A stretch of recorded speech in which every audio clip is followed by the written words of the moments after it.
그 국밥집 앞에서 울고 있던 남자요. 제 남편이었습니다. 그날 새벽 4시 도무지 잠이 오지 않아 창문을 내렸더니 도로 끝 어딘가로 천천히 떠나는 차가 하나 보였습니다. 헤드라이트만 덩그러니 빛나던 그 차 안엔 제 남편이 앉아 있었어요.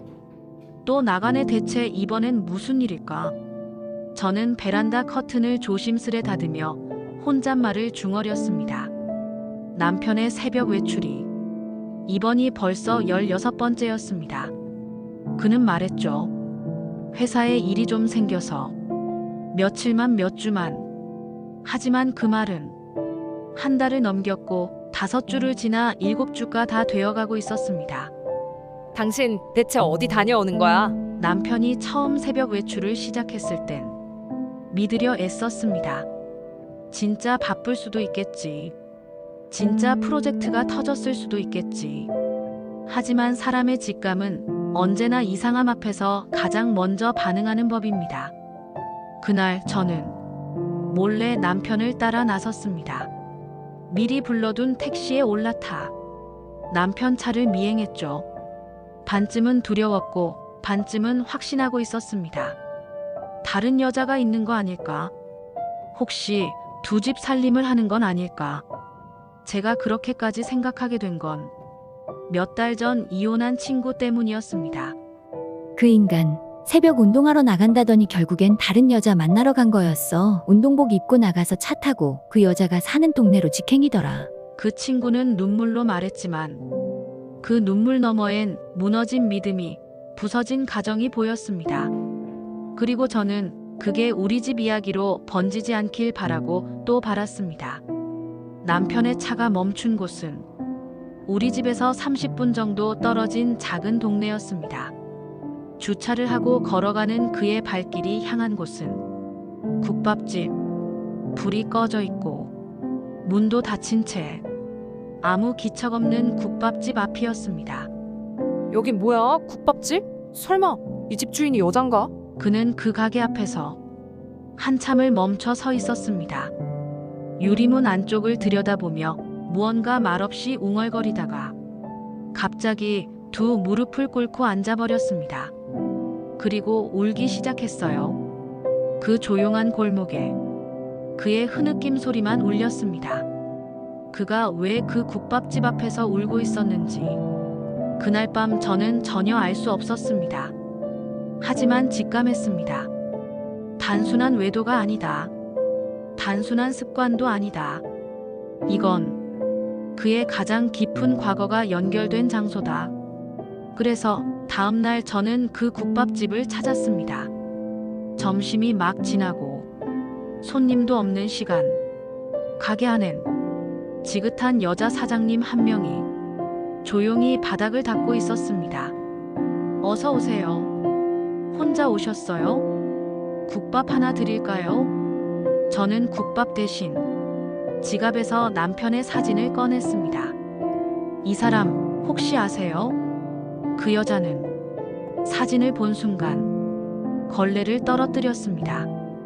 그리고 입을 막고 눈이 커지더니 이 아이 호준이. 그녀는 그대로 주저앉아 바닥에 엎드리듯 오열하기 시작했습니다. 저는 손을 뻗어 그녀의 어깨를 붙잡았습니다. 왜 그러세요? 정말 아는 분이세요? 이 사람 제 남편이에요. 혹시 무슨 사이신가요? 그녀는 고개를 천천히 들며 말했습니다. 내 아들이야. 내가 낳은 아들이야. 내가 버린 게 아니야. 나는 그 집에서 쫓겨났어. 그 순간 저는 모든 의심이 확신으로 바뀌는 걸 느꼈습니다.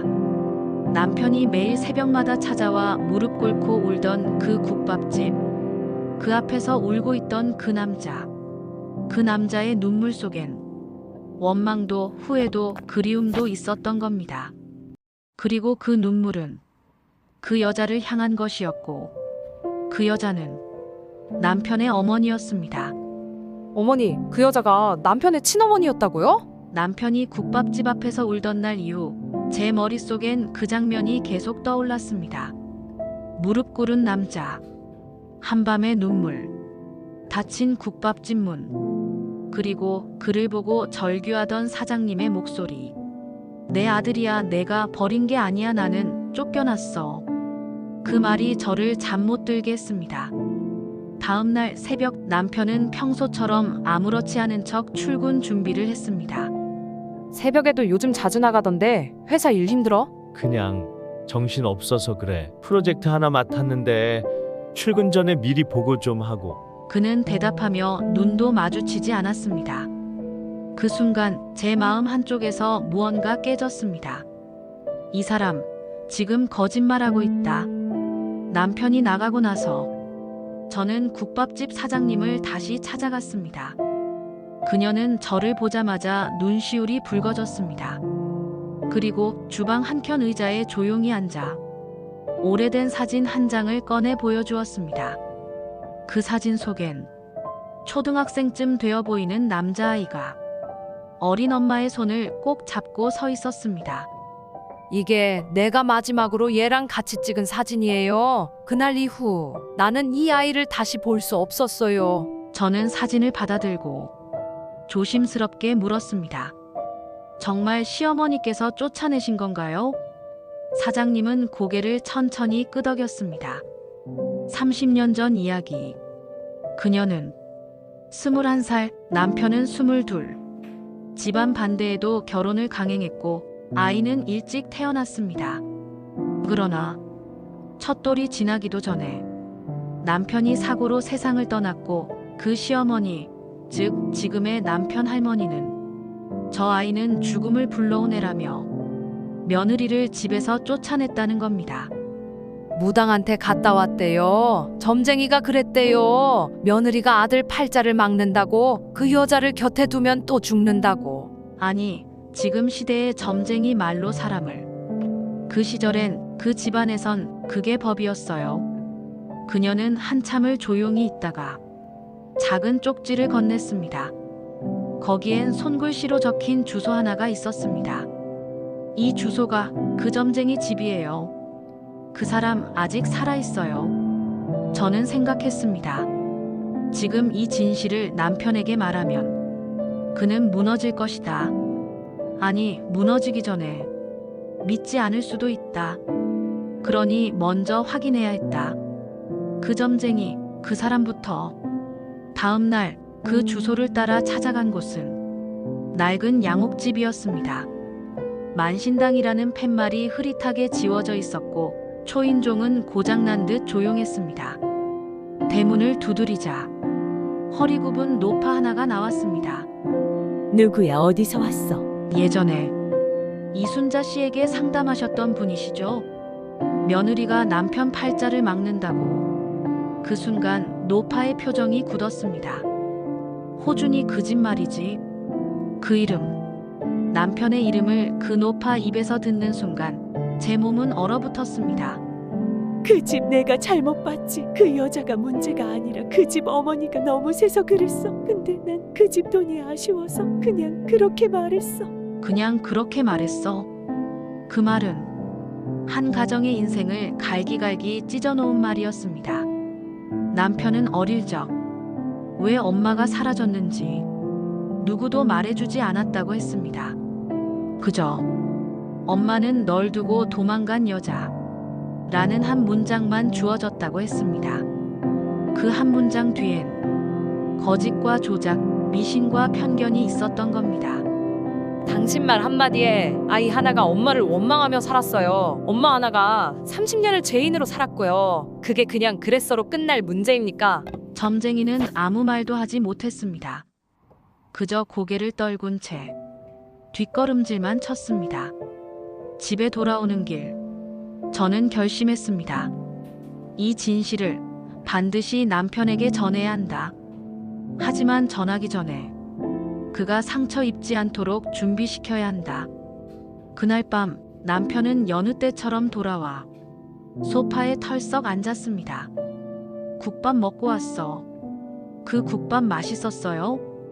응. 거기 그 사장님이 엄마였어요. 뭐? 당신 그 사람을 왜 몰라봤어요? 기억이 안 나. 왜요? 기억을 지웠어. 그 사람이 없다고, 그 사람은 날 버렸다고 스스로 세뇌했어. 그의 말 속엔 분노도 슬픔도 그 어떤 것도 정리되지 않은 채 뒤섞여 있었습니다. 남편은 저를 한참 바라보다가 처음으로 고개를 떨구었습니다. 그 눈빛엔 무너지는 마음과 감당할 수 없는 감정이 얽혀 있었습니다. 내가 엄마를 그렇게 싫어했던 이유가 단 하나였어. 버렸다고 믿었거든. 그날 이후 남편은 국밥집을 찾지 않았습니다.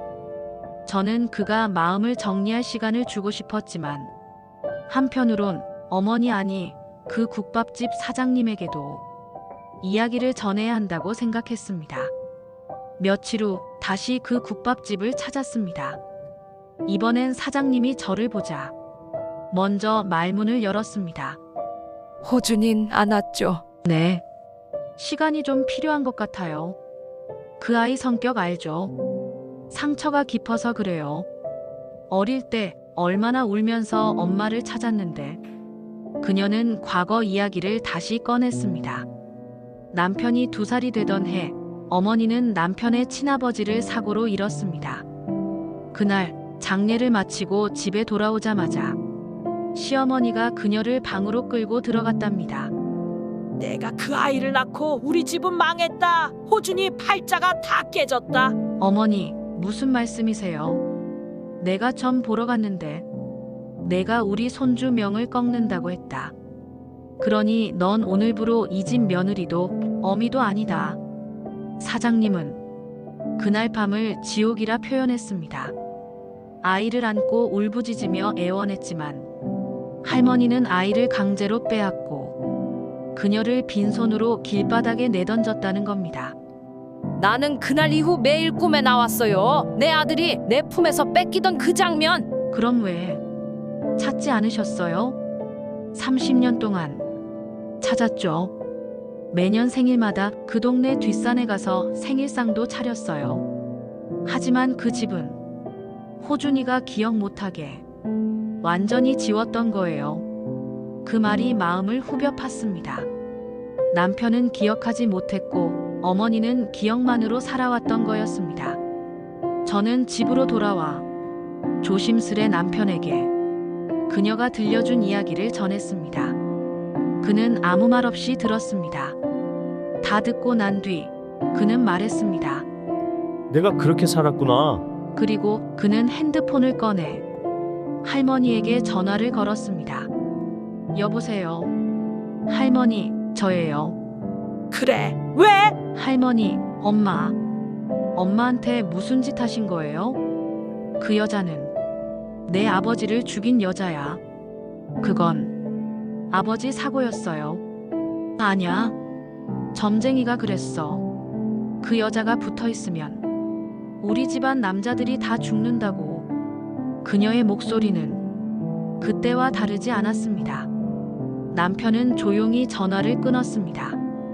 그리고 거실 바닥에 주저앉아 울었습니다. 그날 밤 남편은 말없이 제 무릎에 머리를 기댄 채 아무 말도 하지 않았습니다. 저는 그의 머리를 쓰다듬으며 한마디만 건넸습니다. 당신은 이제 괜찮아요. 당신 잘못이 아니니까요. 그리고 며칠 후 남편은 드디어 국밥집 문을 다시 열었습니다. 사장님은 그를 보자 아무 말도 하지 않고 그저 팔을 벌렸습니다. 그는 그 품에 안기지 않았습니다. 그저 가게 가운데 놓인 작은 의자에 앉아 말했습니다. 기억이 나요. 이 의자. 어릴 적 나랑 놀아주던 엄마가 앉았던 자리. 그래, 내가 늘 여기 앉아서 내가 국 끓이는 거 봤잖니. 엄마, 나 엄마라고 불러도 돼요? 그날 저녁 국밥집에서 돌아온 남편은 긴 편지를 꺼내 들었습니다. 그 편지는 자신이 자라온 기억을 처음부터 다시 꺼내 쓴 글이었습니다. 나는 늘 엄마라는 단어가 불편했어. 유치원에서 엄마 사진 그리라고 하면 나는 늘 하얀 종이를 들고 있었거든. 그는 초등학교 입학 때도 수학여행도 수능날에도 엄마라는 사람 없이 살아왔습니다. 그 자리를 할머니라는 사람이 채웠지만 그 사람은 엄마가 아니었고 엄마처럼 따뜻하지도 않았습니다. 할머니는 항상 그러셨어요. 너는 특별한 아이야. 엄마 같은 나쁜 피를 이긴 아이야. 그 말이 싫었어요. 왜요? 특별하다는 말이. 실은 넌 다르게 살아야 해라는 말 같았거든. 엄마를 닮지 말라고, 엄마를 잊으라고, 엄마는 나쁜 사람이라고 매일같이 세뇌당했어요. 남편은 국밥집에서 들은 엄마의 이야기를 편지의 뒷부분에 꾹꾹 눌러 적었습니다. 엄마가 쫓겨났던 날, 비가 내렸대요. 엄마는 나를 안고 계속 울기만 했대요. 나는 그걸 기억 못했는데 그는 그 글을 마치고 한참을 말없이 앉아 있었습니다. 그날 밤 남편은 술을 마셨습니다. 혼자 조용히 마시더니 핸드폰을 꺼내 누군가에게 전화를 걸었습니다. 할머니, 우리 얘기 좀 해야 해요. 갑자기 웬 전화를? 엄마한테. 미안하지도 않아요? 미안. 그 여자가 어떤 짓을 했는데 그 여자가 아니라 당신이 잘못한 거예요. 당신은 엄마를 내 인생에서 지웠어요. 그의 목소리는 점점 떨렸고 그 떨림엔 분노가 실려 있었습니다. 당신은 내가 누구인지도 잊게 만들었어요. 엄마는 매년 내 생일에 찾아왔대요. 근데 당신은 내 생일날마다 절에 데려가서 귀신 쫓는 기도를 시켰잖아요. 그 여자는 불길했어. 네 아버지를 데려갔다니까. 네 아빠 살아 있었으면 그 여자는 안 쫓겨났지. 그건 사고였어요. 교통사고였다고요. 운전자가 술 마신 것도 아니고 신호 위반도 아니고 그냥 운명이었어요. 난 그렇게 생각 안 해. 전화는 그렇게 끝났습니다. 그리고 남편은 저를 쳐다보며 말했습니다. 나 할머니 집에 가볼게. 지금요? 지금 아니면 평생 엄마 눈 못 마주칠 것 같아서. 그와 함께 할머니 댁에 도착했을 때 그곳은 어두운 조명 아래 낡은 액자가 걸려 있었습니다. 그 액자 속엔 남편이 어릴 적 그 사진과 그 옆에 이순자라는 이름이 적힌 유언장이 액자 안에 끼워져 있었습니다. 이거 유언장이에요? 할머니는 입을 꾹 다문 채 앉아 있었습니다. 당신 이름이 없네요. 당연하지. 내 엄마한텐 줄 거 없으니까. 그럼 난요? 넌 할머니 유산 안 받아도 돼. 넌 엄마 찾았잖니. 엄마한테 받으렴. 그 순간 남편은 유언장을 집어들고 탁자에 던졌습니다. 파열음과 함께 유리액자가 산산이 부서졌습니다. 당신이 한 짓을 죽을 때까지 뉘우치세요? 그는 할머니를 끝내 용서하지 않았고 그날 이후 두 사람은 다시 보지 않았습니다. 집으로 돌아오며 남편은 말했습니다. 엄마가 그 국밥집을 차린 이유 알 것 같아요. 왜요? 그 골목. 내가 5살까지 살던 동네야. 그 기억은 잊은 줄 알았는데 향기로 남아 있었나 봐. 그는 그 길을 다시 걷고 싶다고 말했습니다. 그리고 엄마와 함께 다시 살아보고 싶다고 했습니다. 다음 날 아침 남편은 국밥집으로 다시 갔습니다. 하지만 이번엔 국밥을 먹기 위해서가 아니라 엄마의 과거를 듣기 위해서였습니다. 사장님은 고개를 숙인 아들을 앞에 두고 그날의 이야기를 천천히 꺼냈습니다. 너 기억하니? 그 집 안방에 있던 하얀 장독대? 남편은 고개를 저었습니다. 그건 내 유일한 피난처였어. 너 어릴 때 너 할머니가 내 머리 끄덩이 잡고 방으로 끌고 들어가면 나는 늘 거기 숨었어. 사장님의 눈엔 금세 눈물이 고였습니다. 나는 네 아버지랑 정말 사랑해서 결혼했어. 하지만 결혼식부터 시어머니는 날 업신여겼어. 없는 집딸이라며 복 없는 년이라며. 그녀는 시댁에서 겪었던 폭력과 멸시를 구체적으로 털어놨습니다. 첫 생일상 때 국그릇이 마음에 안 든다며 사발제 던졌던 할머니, 남편이 열이 났을 때 아이를 데리고 병원에 가려 하자 남편 없이 병원 가면 창피한 년이라며 뺨을 때렸던 그 사람, 내가 너 데리고 단 한 번이라도 행복했던 날이 있었을까 싶다. 왜 말을 안 하셨어요? 왜 나한테 아무 말도 안 한 거예요?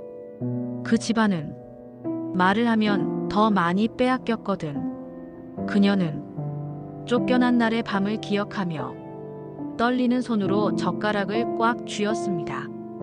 나는 너를 뺏기고 한 달을 울었어. 그러다 결심했지. 내가 언젠가 너를 다시 찾을 수 있도록 이 동네에서 기다려야겠다. 그래서 그 골목 가장 낮은 자리에 국밥집을 냈답니다. 언제 돌아올지도 모를 아이를 위해. 그 이야기를 듣고 남편은 말했습니다.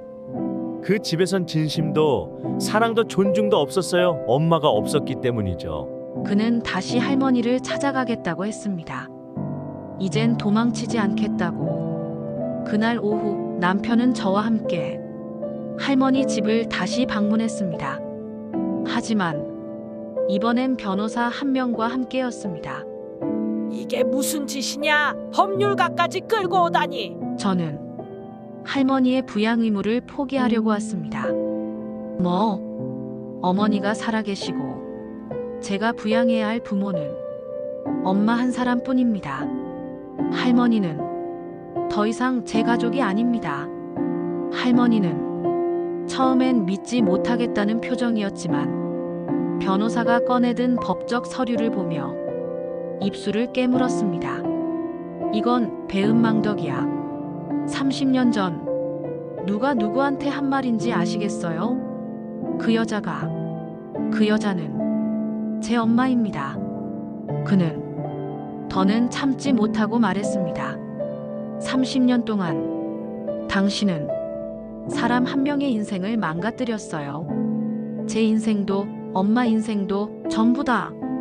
나는 내가 옳았다고 생각해. 지금도. 그게 당신 죄입니다. 후회조차 못하는 거. 그게 진짜 죄예요. 집으로 돌아오던 길 남편은 손을 꼭 잡으며 말했습니다.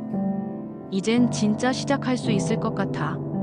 그날 밤 남편은 엄마와 함께 국밥집 뒷마당에 있는 창고를 열었습니다. 거긴 그녀가 30년간 모아둔 아이의 그림, 편지, 장난감이 낡은 박스에 담겨 있었습니다. 그 박스를 펼쳐본 남편은 작은 종이 한 장을 꺼냈습니다.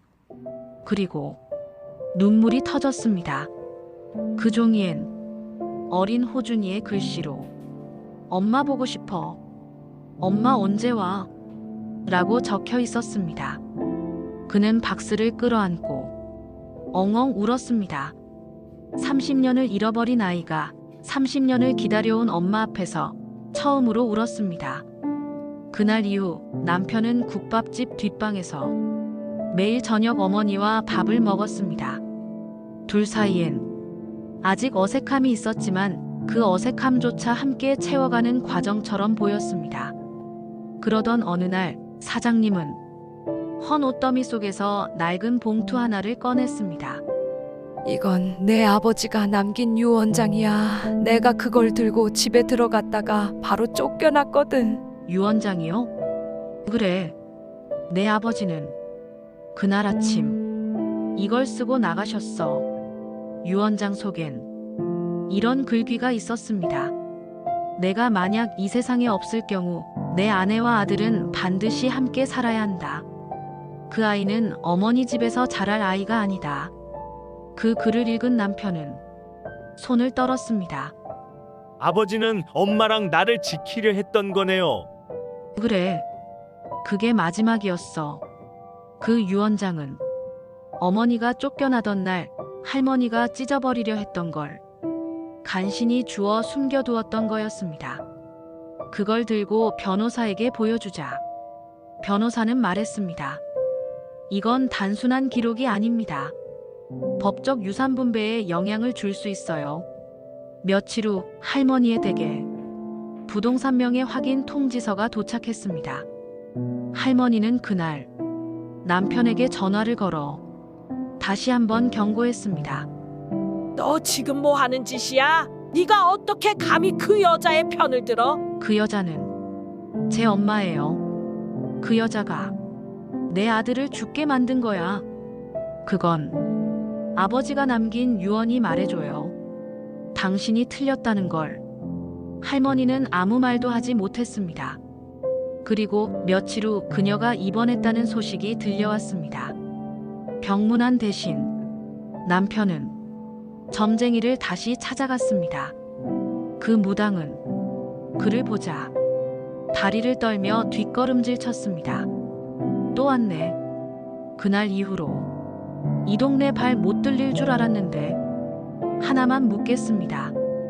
그때 정말 우리 엄마가 아버지 팔자를 끊는다는 말을 당신이 했습니까? 난 그냥 돈이 필요했어. 그 집에서 3천 줬거든. 단지 그 돈 때문에 우리 인생이 찢어졌다고요? 그 여자는 겁이 없었어. 너무 당당해서 그게 싫었겠지. 그 집안 여자들이. 남편은 조용히 봉투 하나를 내밀었습니다. 여기 3천 있습니다. 30년 전에 받았던가 이제 돌려드립니다. 그 순간 무당은 두 눈을 부릅뜨고 말했습니다. 받을 수 없어. 이 돈 저주 받을 거야. 그럼 당신이 30년 동안 받은 죄, 그건 안 저주 받았습니까? 남편은 그 말을 남기고 돌아섰습니다. 그리고 저에게 말했습니다. 복수는 끝났어요. 이제 살아야 해요. 그날 저녁 국밥집 벽엔 남편의 어릴 적 사진이 처음으로 걸렸습니다. 그 옆엔 그가 어릴 때 남겼던 그림 한 장, 그리고 우리 아들 호준이라는 글자가 따뜻하게 적혀 있었습니다. 그날 밤 국밥집엔 조용한 음악이 흐르고 있었습니다. 평소보다 조명을 조금 어둡게 하고 사장님은 남편과 저를 위한 따뜻한 저녁상을 차려주셨습니다. 오늘은 너희 둘을 위해 준비했어. 호준이 내가 이 집 아들로 돌아온 날이니까. 남편은 아무 말 없이 젓가락을 들었습니다. 그리고 오랜만에 국을 떠서 한 입 넣었습니다. 이 맛 기억나요? 그래. 그땐 너가 너무 어려서 모를 줄 알았는데 이 향 어릴 적 꿈에서 맡았던 것 같아요. 식사 중 사장님은 작은 상자를 내놓았습니다. 그 안에는 작은 금목걸이 하나가 들어 있었습니다. 이건 네 아버지가 내 돌잔치 때 사두었던 거야. 쫓겨나면서 이거 하나만 겨우 들고 나왔어. 남편은 그 목걸이를 손에 쥔 채 한참을 말없이 앉아 있었습니다. 이렇게 많이 받아도 되는 건가요? 당연하지. 넌 내 아들이야. 그 말을 한 번도 들어본 적이 없어요. 그날 밤 남편은 처음으로 사장님 방에서 어머니 무릎을 베고 누웠습니다. 사장님은 조용히 그의 머리를 쓰다듬었습니다. 많이 외로웠겠다. 응. 다신 외롭게 안 할게. 그 모습을 바라보며 제 눈에도 눈물이 고였습니다. 그날의 저녁 식사, 그 한 장면이 30년의 슬픔을 덮는 듯 보였습니다. 며칠 후 남편은 자신의 가족관계 등록부 정정을 신청했습니다. 그간 뭐가 공란이었던 부분에 사장님의 이름이 들어갔고 그는 그렇게 진짜 아들이 되었습니다. 이 모든 과정 속에서 할머니는 아무 말도 하지 않았습니다. 병원에서도 면회를 거절했고 가족관계 단절 서류도 조용히 받아들였습니다. 어느 날 남편은 짧은 편지를 한 장 썼습니다. 당신의 방식은 틀렸습니다. 하지만 저는 더 이상 당신을 원망하지 않습니다. 복수는 그만두겠습니다. 대신 저와 엄마는 남은 생을 서로 보듬으며 살겠습니다. 그 편지는 병원 원무과를 통해 조용히 전달되었습니다. 그리고 남편은 회사를 그만두었습니다. 오랜 직장 생활 끝에 처음으로 엄마의 가게 한켠에 앉아 국밥을 말기 시작했습니다. 이제부터 진짜 우리 식당이네요. 그래, 우리 가족이 함께하는 식당.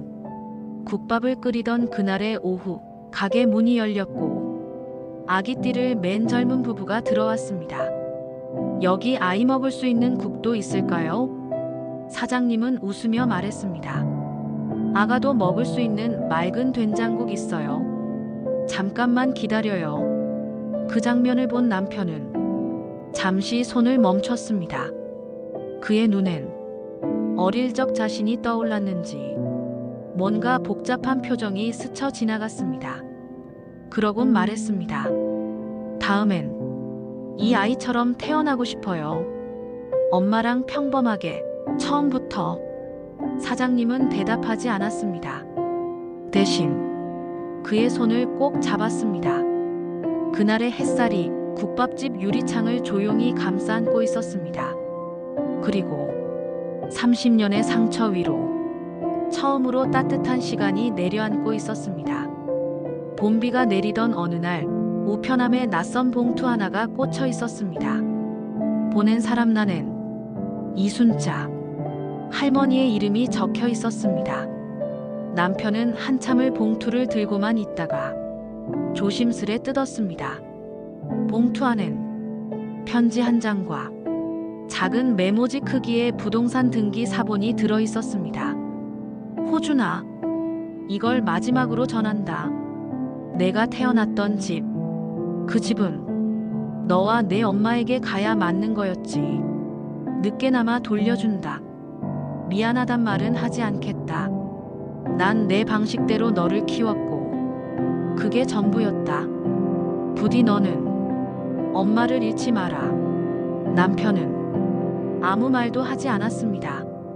그저 그 편지를 테이블에 조용히 내려놓았습니다. 며칠 뒤 할머니는 병원에서 조용히 세상을 떠났습니다. 장례식장엔 남편도 저도 가지 않았습니다. 단 한 사람, 사장님만 흰 국화를 들고 홀로 다녀오셨습니다.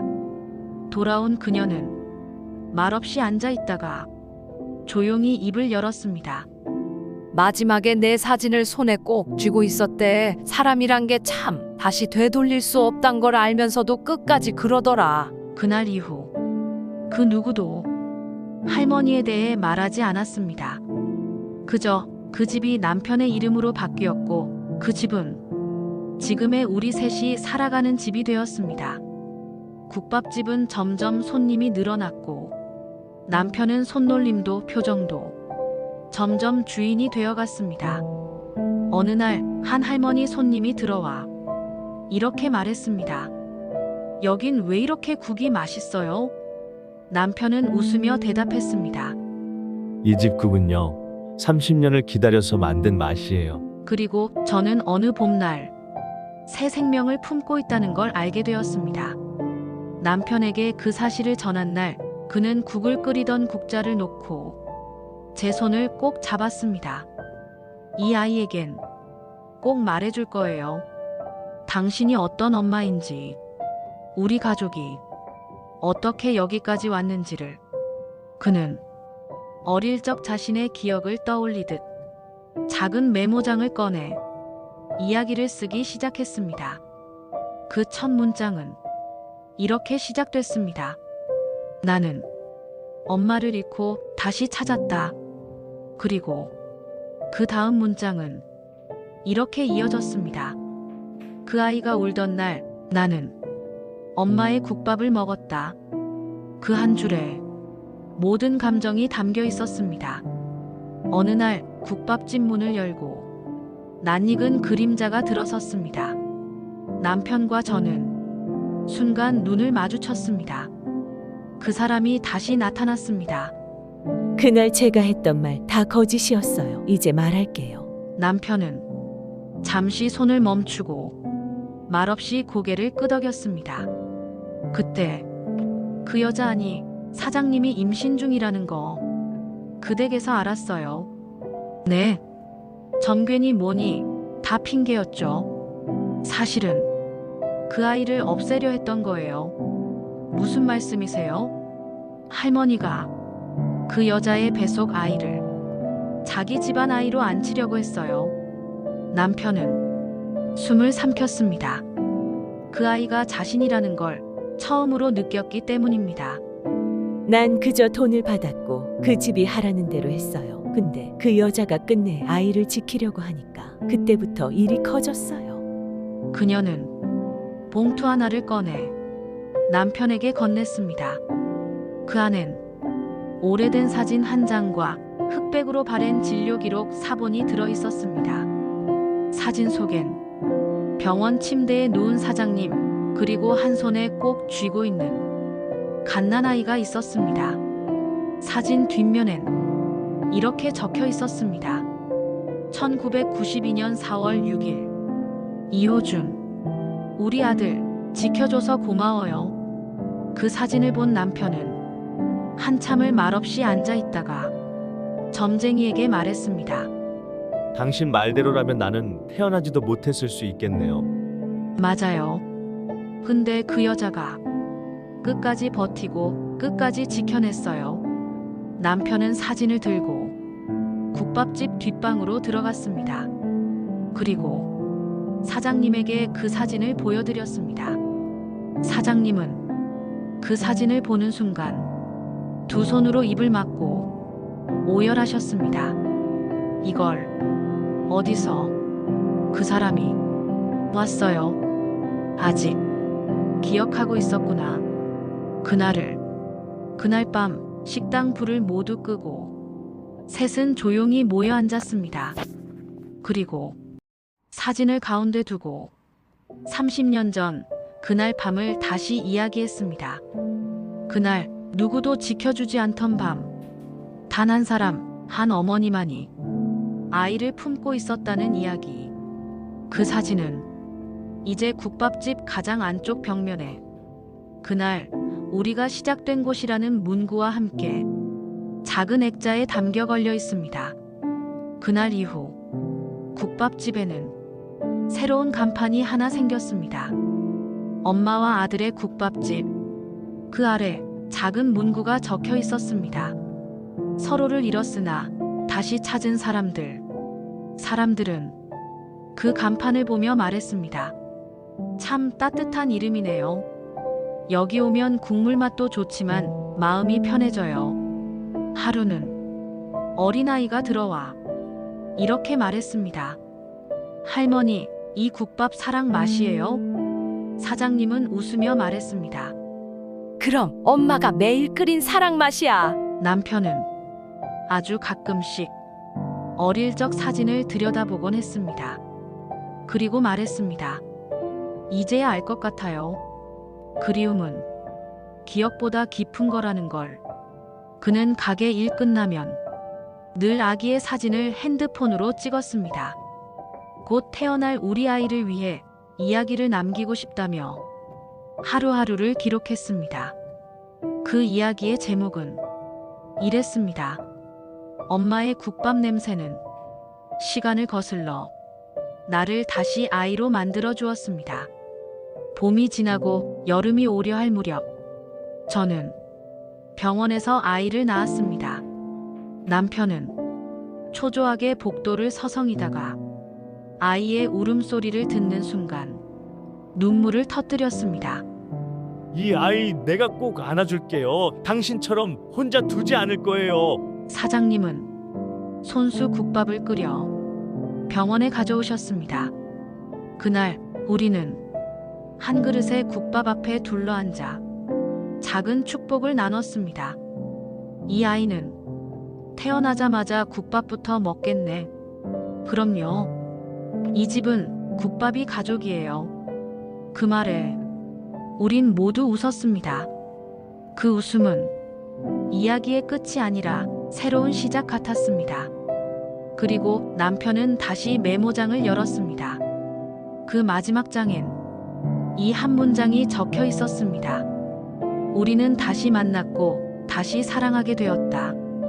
그 문장을 읽고 저는 천천히 눈을 감았습니다. 그리고 느꼈습니다. 어떤 상처든 시간을 건너 진심이 닿으면 가족은 다시 시작될 수 있다는 것을. 오늘의 이야기가 당신 마음에 작은 여운을 남겼다면 조용히 함께 해주세요. 구독과 좋아요, 알림 설정은 이 이야기를 계속 전해드리는데 큰 힘이 됩니다. 그리고 댓글로 당신의 이야기도 나눠주세요. 우리네 삶의 이야기 다음 편에서 다시 찾아뵙겠습니다.